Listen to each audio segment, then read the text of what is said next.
tidak kebaktian seperti ini. Tapi saya bersyukur pagi ini saya melihat keseriusan kita untuk mencari Tuhan. Tema kita adalah kasihnya menyelamatkan. Kasihnya menyelamatkan. Sudah selamat? Amen. Sudah selamat? Amen. Yang penting setelah diselamatkan ngapain? Kan gitu kan? Sudah diselamatkan, Tuhan sudah serius mati di atas kayu salib. Dia lahir tinggalkan surga yang mulia. Dia meninggalkan kealahannya, turun menjadi manusia dan menyerahkan diri untuk disalibkan, mati, menggantikan kita, menyelamatkan kita. Sekarang apa yang harus kita perbuat? Mari kita buka Alkitab kita akan membaca dari satu ayat tulisan Rasul Paulus kepada sidang jemaat yang ada di Roma.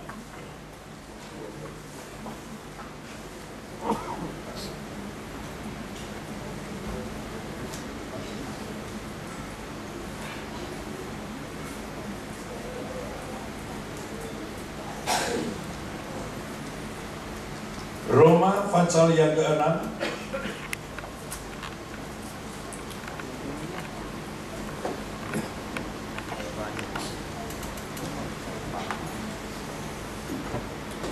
Roma pasal yang ke-6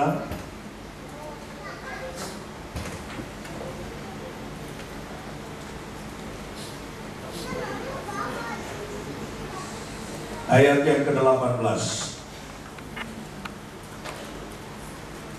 Demikian firman Tuhan berkata, kamu telah dimerdekakan dari dosa dan menjadi hamba kebenaran.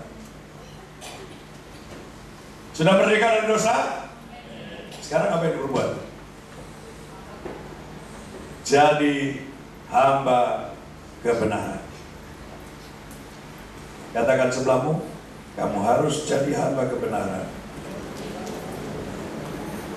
Itu ada nyanyian lama itu. Setelah dimerdekakan dari hamba dosa, jadilah hamba kebenaran. Kita akan bisa menjadi hamba kebenaran kalau kita mengenal Tuhan kita siapa. Mari kita ulangi sekali lagi pembacaan kita Lukas pasal 1. Perkataan daripada seorang yang bernama Maria yang berkata, Lukas pasal 1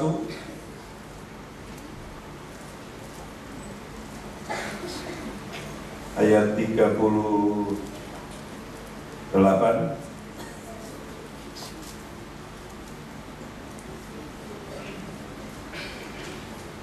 Benar? Ya, Lukas 1 ayat 38.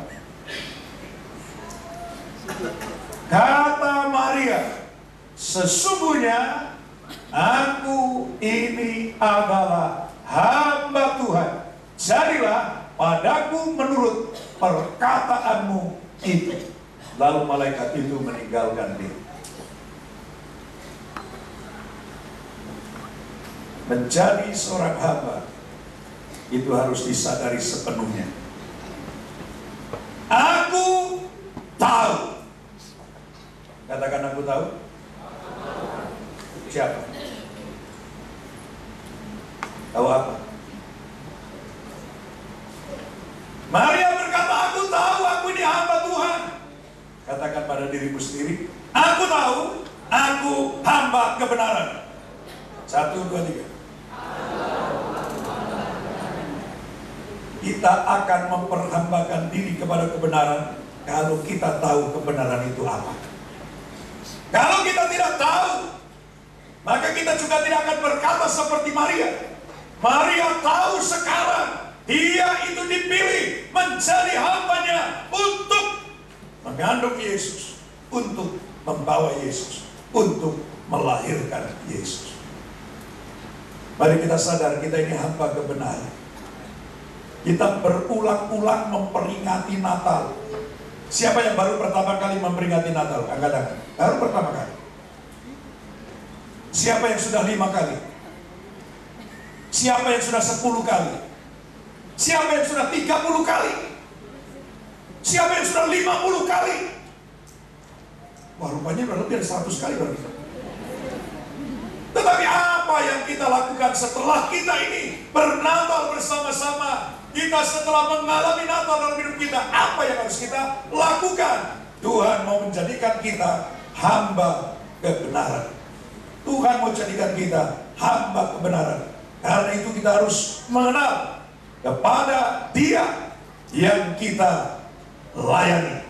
Paulus berkata dalam 2 Timotius 1 ayat 12.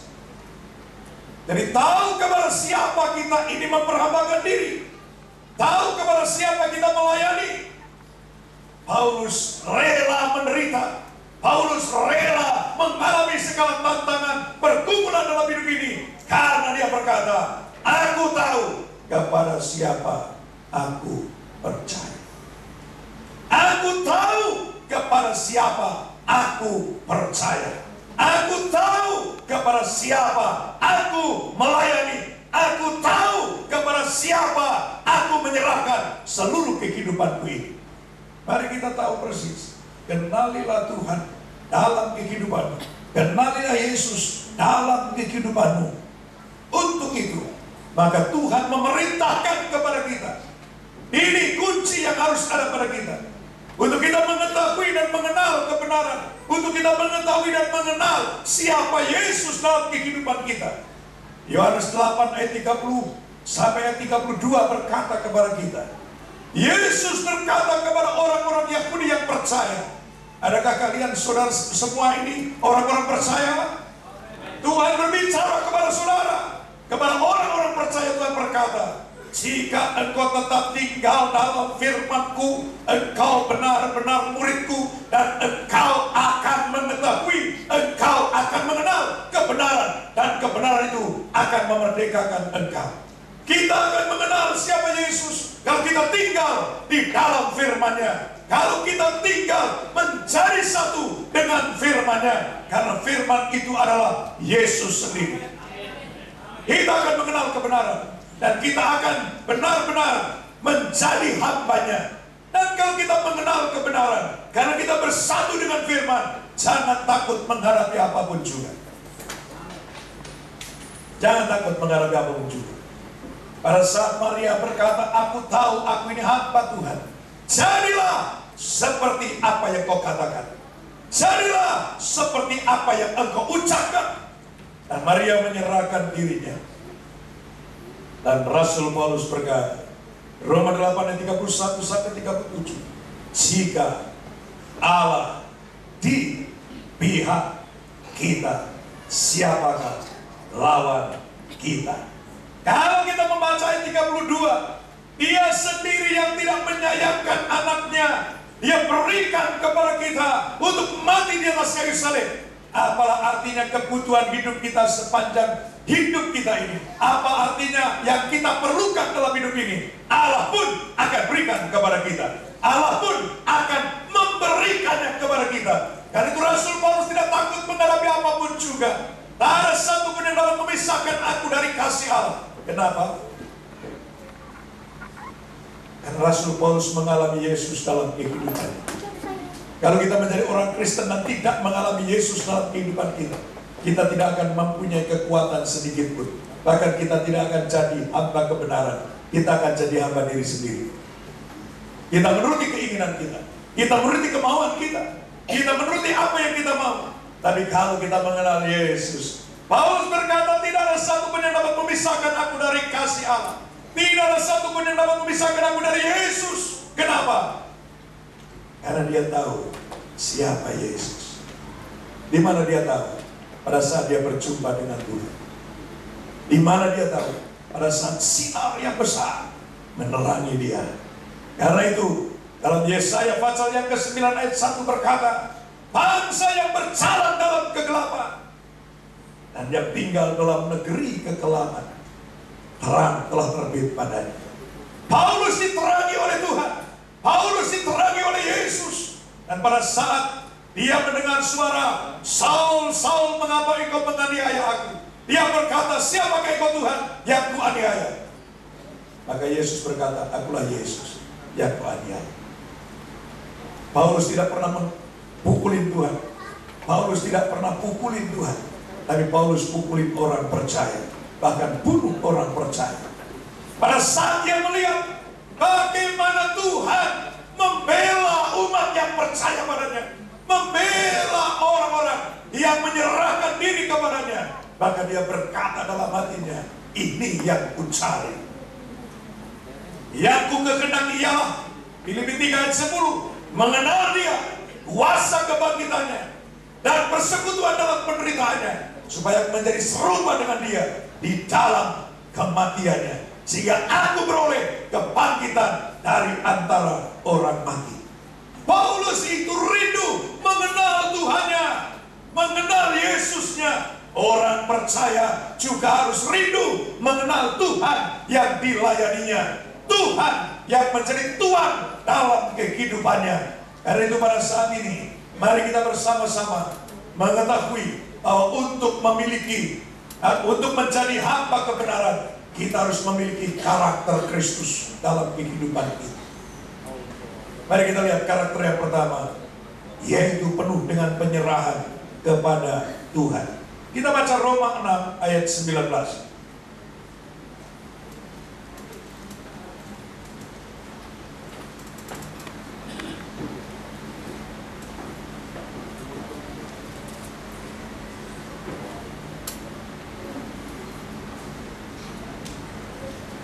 Roma pasal yang ke-6 ayat 19. Aku mengatakan hal ini secara manusia karena kelemahan kamu. Sebab sama seperti kamu telah menyerahkan anggota-anggota tubuhmu menjadi hamba kecemaran dan kedurhakaan yang membawa kamu kepada kedurhakaan, demikian hal kamu sekarang harus menyerahkan anggota-anggota tubuhmu menjadi hamba kebenaran yang membawa kamu kepada pengudusan. Yesus memberikan kepada kita teladan seorang hamba menyerahkan hidup ini. Rasul Paulus menulis di dalam suratnya kepada jemaat yang ada di Korintus, kamu sudah dibeli. Hamba yang sudah dibeli itu menjadi milik Tuhan yang membelinya. Saudara milik Kristus? Saudara milik Kristus? Yang harus saudara lakukan ialah serahkan diri. Umpamanya Pak Budi beli mobil Innova Alphard, kau mau? Haleluya. Umpamanya beli Innova, pergi ke showroom, lalu dibeli cash, dibayar harganya, dapat kwitansi. Tapi pada waktu mau pulang bawa mobil, showroom berkata tidak boleh. Kira-kira mana? Kira-kira gimana? Marah. Bukan hanya marah, panggil polisi. Karena ini penipuan besar-besaran. Betapa banyak orang Kristen jadi penipu. Ya, hidupmu sudah dibeli Tuhan? Sudah diserahkan? Belum. Kalau engkau belum menyerahkan, engkau tidak tahu siapa dirimu dan siapa Tuhan. Serahkanlah hidupmu kepada Tuhan. Itu yang Tuhan mau. Dan inilah Kristus. Menyerahkan diri sepenuhnya 100% kepada kehendak Bapa di surga. Serahkan hidupmu kepada Tuhan. Ini karakter yang pertama yang harus kita miliki. Pasrah kepada Tuhan. Menyerahkan diri sepenuhnya kepada Tuhan. Sehingga Rasul Paulus pun perlu menasihatkan, persembahkanlah tubuhmu. Roma 12 ayat 1. Menjadi persembahan yang hidup, yang kudus, yang berkenan di hadapan Tuhan. Itulah ibadahmu yang sejati. Puji Tuhan. Yang kedua, kita lihat, kita harus memiliki karakter ketulusan hati. Efesus pasal yang ke-6 ayat yang kelima dan ayat yang keenam. Kita harus menyerahkan kita dengan tulus hati, melayani Tuhan dengan tulus hati, dengan taat dan tulus hati. Tidak ada embel-embel yang lain. Aku melayani Tuhan supaya, nggak ada itu. Aku melayani Tuhan supaya, itu nggak ada. Aku melayani Tuhan dengan tulus. Di sini adanya cuma tulus ya, ya. Tulus hati. Amin. Tulis saja. Yang kedua, yang ketiga, kita harus memiliki karakter Kristus, yaitu taat dan taat sampai mati. Kolose pasal yang ketiga, ayat yang ke-22 juga dikatakan di sana. Menjadi hamba yang taat. Taat melakukan apa yang diperintahkan Tuhannya. Taat melakukan apa yang Allah perintahkan bagi kita. Karena tanpa ketaatan, kita tidak akan bisa menjadi hamba. Umpamanya saja. Siapa ya? Pak Kris aja deh. Supaya dia marah sama saya, nggak apa-apa. Kalau umpamanya punya pembantu di rumah,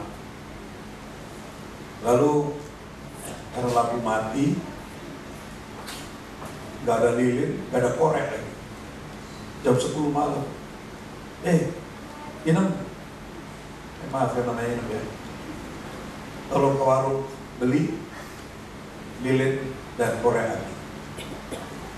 Lalu Inemnya begini, Tuan, saya udah bekerja dari pagi sampai malam, saya mau istirahat, bawa Tuan aja yang pergi.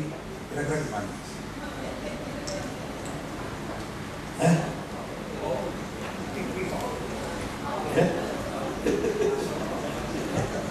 Gimana reaksinya? Tapi kan gak ada yang ngomong begitu kan? Gak ada kan? Biar jam 10 malam jalan juga. Sekalipun di jalan ngomel, asal bukan kagak tahu diri. Nah, tapi ya, Allah ingin ketaatan dari kita. Taat kepada firman Tuhan. Dan inilah yang berharga di mata Tuhan, yaitu orang-orang yang taat. Jadi hamba yang taat. Yesus itu jadi hamba yang taat. Taat sampai mati. Bukan sampai di sini, sampai mati. Kita mau taat sampai, katakan sebelahmu, kita harus taat sampai mati. Selanjutnya, seorang hamba yang punya karakter setia sampai mati. Dan Kristus telah memberikan contoh seorang hamba setia sampai mati. Kemarin habis Natalan, Pak tolong doain saya, pembantu saya pulang kampung, dan dia sangat baik, dia sangat setia, doakan supaya balik lagi. Pembantu yang setia aja berkenan di hati majikan, apalagi kalau kita setia kepada Tuhan, maka Tuhan pun berkenan kepada kita. Amin.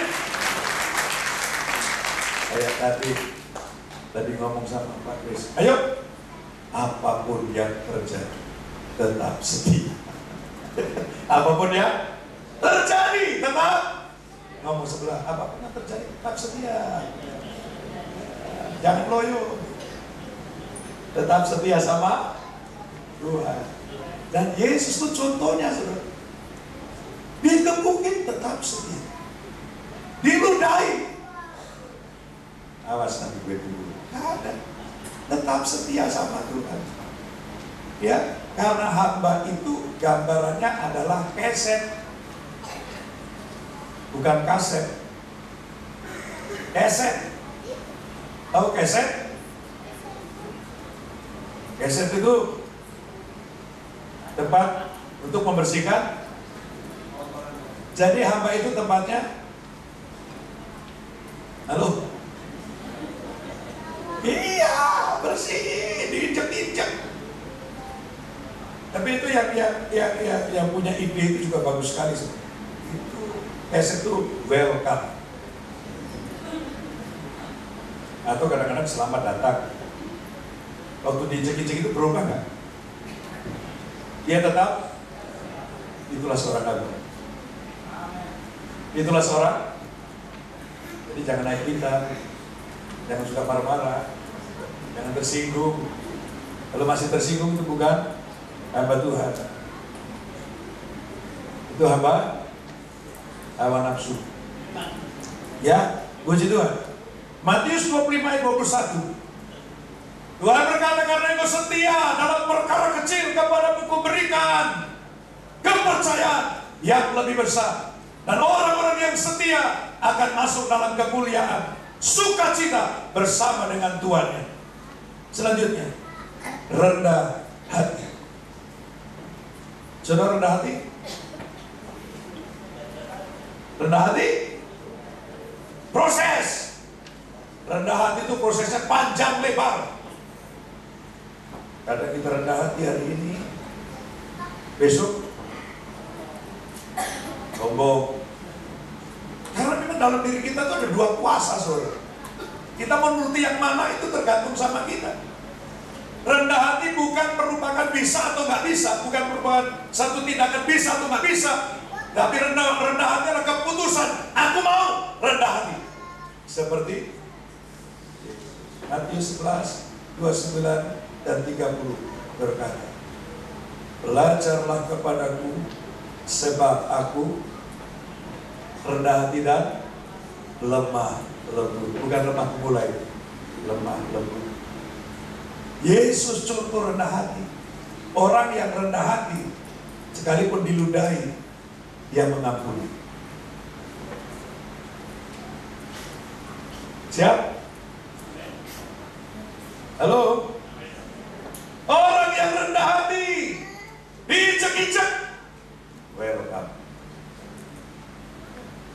Tapi ini tidak bisa terjadi seperti balik tangan. Ini terjadinya lewat proses yang panjang. Bangsa Israel sejak 40 tahun diproses, nggak lulus. Sudah berapa tahun belajar rendah hati? Seumur hidup kita belajar rendah hati seperti Yesus. Dan untuk rendah hati itu luar biasa. Kalau kita berdoa, Tuhan berikan aku saat ini hati yang rendah seperti Engkau. Besok pasti ada percobaan. Besok pasti akan menghadapinya, saudara. Yang disinggung lah, yang diomongin lah, yang ditekan lah. Dan orang yang rendah hati tetap. Mari kita belajar seperti Yesus. Karena Dia telah memberikan teladan kepada kita untuk kita menjadi rendah hati. Terakhir, bukan terakhir khotbah saya, karakter tidak mendua hati. Seorang hamba yang benar tidak mendua hati. Tidak ada seorang pun yang bisa menjadi hamba dari dua tuan, yaitu Mammon dan nggak ada kita berdiri separuh-separuh, nggak bisa. Tuhan mau kita ini hanya memperhamba diri kita kepada kebenaran, yaitu Tuhan Yesus, bukan hamba uang. Kalau saudara jadi hamba uang, saudara akan jungkir balik. Uang adalah sarana yang, atau hamba, uang itu sebetulnya hamba yang setia melayani saudara. Saudara suruh apa saja uang bisa. Mau bikin bener ya bener, mau bikin dosa ya dosa, mau bikin apa bisa dengan uang. Tapi kalau saudara jadikan uang itu tuan saudara, dia sangat bengis dan dia sangat jahat. Karena uang bisa membuat engkau membunuh orang, uang bisa engkau membeli orang, uang bisa engkau memperbudak orang. Karena itu mari kita bersama-sama pada saat ini mengambil keputusan. Aku hamba kebenaran, bukan hamba Mammon. Kalau dua-duanya jadi tuan kita, seperti kita naik perahu Kaki kanan di perahu satu, kaki kiri di perahu satu. Ini jurusannya kemana? Kemana jurusannya? Jurusannya tenggelam. Karena saudara akan keluar dari dua-dua perahu itu, yaitu tenggelam ke laut dan diterimalah ikan hiu. Jangan binasa. Tuhan mau kita tidak mendua hati. Coba kalau engkau punya Tuhan dua, Yakobus pasal 1 ayat 7, 8, 9 berkata, orang yang mendua hati tidak akan tenang hidupnya. Dia akan seperti gelombang yang digiring oleh angin, ikut ke sana kemari menurut angin. Dan banyak orang karena menjadi hamba dua Tuhan, maka hidupnya tidak akan bijaksana. Tuhan sudah berkata, dia akan mengasihi yang satu dan dia tidak akan menghiraukan yang satu. Kalau kita mau menjadi hamba kebenaran, maka kita harus dapat menahan diri kita. Jangan sampai menjadi hamba uang. Tidak ada yang namanya lau-lau. Itu jemaat Laodikia, itu mungkin jemaat Manado. Karena orang Manado itu bilang panas dingin itu lau-lau. Ya kan? Anget-anget panas-panas tai ayam. Agak kasar sedikit. Itu namanya lau-lau. Tuhan mau kalau mau panas, panas. Kalau mau dingin, dingin. Jangan nanti kamu dimuntahi. Kita memperingati Natal tapi dimuntahi terus gimana? Udah masuk di mulut, udah masuk surga, keluar lagi. Mari kita bersama-sama mengambil keputusan. Mari kita bersama-sama mengambil tekad untuk tetap setia memperhambakan diri kita kepada Tuhan yang penuh dengan kasih, yaitu Tuhan Yesus Kristus. Kebenaran itu sendiri. Puji Tuhan. Selanjutnya seorang hamba punya tanggung jawab yang harus dikerjakan dalam hidupnya. Kristus telah memberikan kepada kita contoh. Mari kita lihat Yohanes 4 ayat 34 berkata, makananku ialah melakukan kehendak Bapa dan coba kalau di rumah saudara punya pembantu selalu tidak selesai bekerja, nyucinya nggak selesai gitu, gimana? Lalu coba kalau saudara punya pembantu di rumah masak nggak selesai gitu, gimana Pak? Lalu nyuci nggak diselesaikan lagi. Seorang hamba harus tahu tanggung jawab, yaitu menyelesaikan pekerjaan yang dipercayakan kepadanya seperti Tuhan Yesus. Mazmur 123 ayat 2 kalau nggak salah ada di situ. Wah, ini hamba yang luar biasa ya. Nah, ini perlu dibaca ya. Seperti seorang hamba laki-laki yang memandang tangan tuannya, seperti hamba wanita perempuan yang memandang tangan nyonyanya, demikian pula mata kita memandang kepada Tuhan sampai Ia menyatakan kasih-Nya. Mari kita lihat bersama-sama.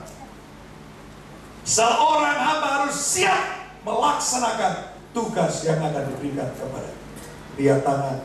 Dulu saya khotbah, wah pasti kalau tangannya dikeluarkan bahwa jangan hanya berkat aja, siap melaksanakan tugas dan menyelesaikan pekerjaannya.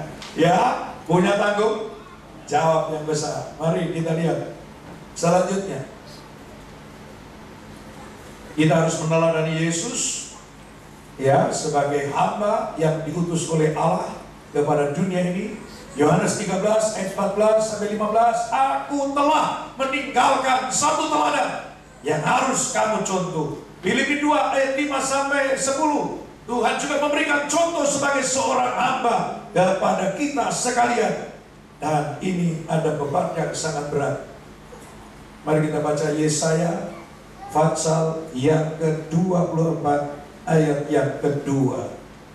bahwa seorang hamba itu punya dampak mencerminkan tuannya. Sudah dibaca?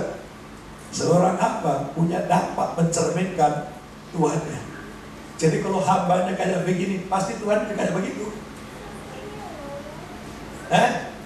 Coba dibaca 1, 2, 3 sama, maka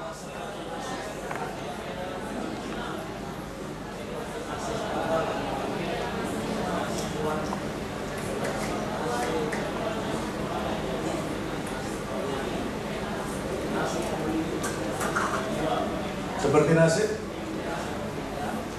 naik ya orang dibijam ya.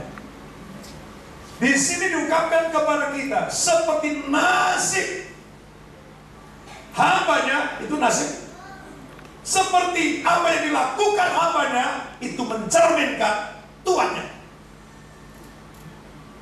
Ini adalah tanggung jawab yang besar yang Tuhan berikan kepada kita, yang harus kita pikul dalam diri kita. Kita menjadi hamba kebenaran, jadi hidup kita harus mencerminkan kebenaran itu sendiri. Amin. Amin. Jangan lewat dari situ. Nah, pada saat ini saya akan memberikan satu gambaran yang harus kita kerjakan. Gambarannya adalah Markus pasal 11. Beberapa saat yang lalu sudah saya khotbahkan. Ayat 1 sampai 11. Waktu Yesus mau masuk ke dalam kota Yerusalem. Waktu Yesus mau masuk ke dalam bait Allah, dia mau mengendarai seekor keledai. Dan Tuhan menyuruh kepada murid-murid, 2 orang muridnya, pergilah ke kampung yang ada di depanmu itu. Di situ ada keledai yang sedang terikat, lepaskan dia dan bawa kemari. Kalau ada orang yang bertanya, katakan Tuhan memerlukannya dan ia mau mengembalikannya. Seorang hamba tadi harus taat apapun risikonya. Umpamanya Pak Kris saja deh, Tuhan Yesus mau ke Petamburan. Di depan itu ada mobil Alphard yang sedang diparkir, ada kuncinya. Ambil, bawa kemari, karena Tuhan Yesus mau pakai. Jalan? Atau mikir? Mikir? Apa yang dipikirin? Polisi? Mana polisi? Apa yang membuat kita tidak tahu? Mikir. Apa yang Tuhan perintahkan, dilakukan saja. Tapi kita pikirin, apakah ini nanti untungnya, apakah ini nanti ruginya, apakah ini nanti juga akibatnya. Akhirnya tidak jalan. Tapi hamba ini luar biasa, 2 murid ini disuruh pergi, dia pergi, dia lepasin. Dan ada yang tanya, apa-apa itu? Tuhan memerlukannya. Seperti apa yang Yesus katakan, maka orang-orang itu membiarkannya. Jadi apa yang kita pikirkan gak pernah terjadi kan? Laksanakan apa yang Tuhan perintahkan, maka Tuhan akan membela firman yang saudara taati. Dan kalau Tuhan membela firman yang saudara taati, maka saudara akan terima pembelaan Tuhan. Bukan karena saudara yang dibela, bukan. Firman yang dibela. Kalau firman yang dibela, maka kita pun ikut dibela. Lalu setelah dilepaskan, ini juga gambaran. Mau jadi hamba, kita harus berani melepaskan diri dari segala ikatan yang mengikat kita. Lukas pasal yang ke-14 ayat yang ke-30 berapa ini? 33 barangkali? Atau 34?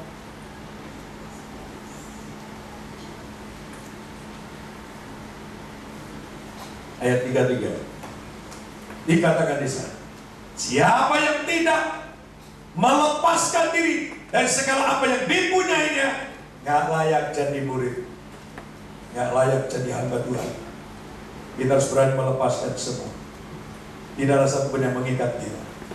Lalu keledai dibawa. Keledai itu belum pernah ditunggangi.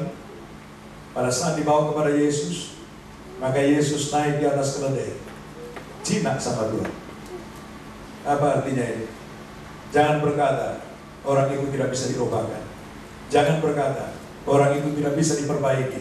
Jangan berkata, orang itu tidak bisa untuk dipulihkan. Karena firman Tuhan berkata, di tangan Tuhan kita menjadi ciptaan baru. Sejahat-jahatnya manusia, sebejat-bejatnya manusia dapat diperbaharui oleh Tuhan. Bertemu dengan Tuhan jadi baru. Lalu Tuhan naik. Sekarang siapa yang harus mengendalikan? Tuhan mengendalikan keledai atau keledai mengendalikan Tuhan? Ini saya bicara tentang seorang hamba yang saudara.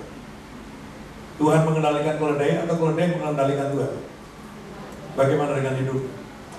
Tuhan yang mengendalikan hidupmu atau hidupmu dikendalikan Tuhan? Atau Tuhan engkau kendalikan?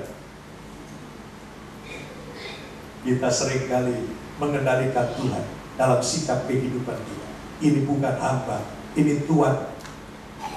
Kita ini hamba yang harus taat kepada apa yang Tuhan perintah. Tuhan dibawa keledai. Kita bagikan hamba yang membawa Yesus kemanapun kita pergi, karena nasib Tuhan ada di dalam hambanya. Jadi kita harus mencerminkan Yesus dalam diri kita.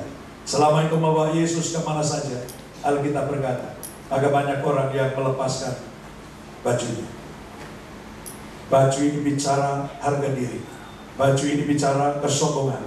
Baju ini bicara status. Letakkan di bawah kaki Tuhan. Tuhan tidak silau dengan uang saudara. Tuhan tidak silau dengan pangkat saudara. Tuhan tidak silau dengan keberhasilan saudara. Engkau semua sama di hadapan Tuhan. Rendahkanlah dirimu di hadapan Tuhan. Jangan engkau bawa ke gereja karena engkau orang kaya dan engkau ingin menguasai gereja. Karena engkau orang terpandang dan ingin menguasai gereja. Kita harus tetap dikuasai Tuhan. Gereja dalam kekuasaan Tuhan. Kita juga ada dalam kekuasaan Tuhan. Dalam kendali Tuhan. Kalau Tuhan yang mengendalikan kepada kita, tujuannya pasti ke Yerusalem. Tujuannya pasti ke bait Allah. Engkau punya tujuan yang pasti bila dikendalikan oleh Tuhan. Ia menuntun aku di jalan yang benar oleh karena namanya. Tuhan tidak pernah salah menuntun kita. Jangan punya pandangan yang salah terhadap Tuhan. Tuhan harus menguasai hidup kita. Tuhan harus mengatur hidup kita. Tuhan harus berdaulat dalam kehidupan kita. Dan Dia raja di atas segala raja. Dan jadilah hamba yang setia sampai mati. Ke Yerusalem tujuan. Yerusalem barulah tujuan kita. Dan hidup kita menjadi bait Allah.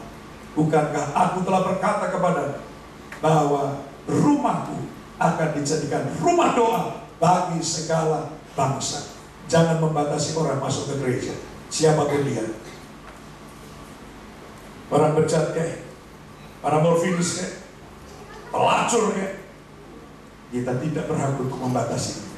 Gereja adalah tempat untuk segala bangsa bertemu dengan Tuhan. Dan ini tugas kita, saudara. Tugas kita masuk ke bait Allah. Jangan jadikan gereja gua penyamun atau sarang penyamun. Jadikan gereja menjadi tempat bertemu dengan Tuhan. Dan kita harus benar-benar jadi hamba yang setia. Tahun 2013, mari kita jadi hamba Tuhan yang setia, menjadi hamba Allah yang setia. Dan ini seruan saya dari Tuhan. Berlipat gandakan persekutuan dengan Tuhan. Jadi rumah doa. Kita tidak tahu apa yang akan terjadi tahun 2013. Tapi satu hal yang kita tahu, kalau kita jadi hamba daripada Allah, kita jadi hamba daripada Tuhan Yesus, maka Tuhan bertanggung jawab sepenuhnya atas kehidupan kita. Mari kita telah bersekutu dengan Tuhan. Lipat gandakan doa. Di sini ada doa pagi jam 5 sampai jam 6. Di sini ada doa 12 jam hari Kamis dari jam 5 pagi sampai jam 5 sore. Di sini ada doa malam. Di sini juga ada doa pengerja hari Sabtu jam 3 sampai jam setengah 5. Mari tahun 2013 kita hidup dalam doa. Karena itu yang Tuhan kehendaki. Rumahku adalah rumah doa bagi segala bangsa. Maka Tuhan akan memberikan visi kepada gereja ini. Karena visi itu datang dari Tuhan, bukan datang dari angan-angan. Jadilah hamba yang setia. Mari kita ucapkan, saya mau jadi hamba dari Tuhan Yesus yang setia sampai mati. Dan saya mau jadikan hidupku rumah doanya Tuhan. Mari kita bagi pergi. Haleluya.